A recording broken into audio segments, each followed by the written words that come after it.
உண்மையிலேயே ஒரு ஒரு ஒரு இயக்குனர் வந்து தன்னுடைய காதலியை பார்ப்பது, தனி அறையில் உட்காந்து காதலி கூட எவ்வளோ சந்தோஷமா இருக்க முடியுமோ அந்த சந்தோஷம் எடிட்டிங் ரூமில் தான் கிடைக்கும் ஒரு டைரக்டர். நான் அதை உணர்ந்திருக்கேன்.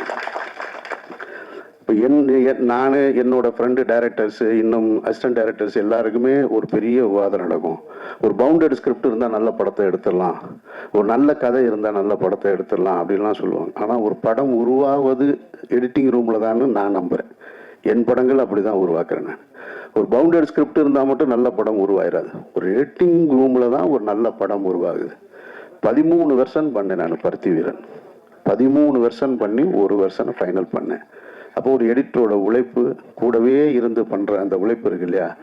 பல நேரங்களில் அதாவது ஷூட்டிங் ஸ்பாட்டில் அசிஸ்டன்ட் டைரக்டர் திட்டு வாங்குவாங்க. ஷூட்டிங் முடிஞ்சதுக்கப்புறம் அதிக சண்டை வர்றது எடிட்டரோட தான்.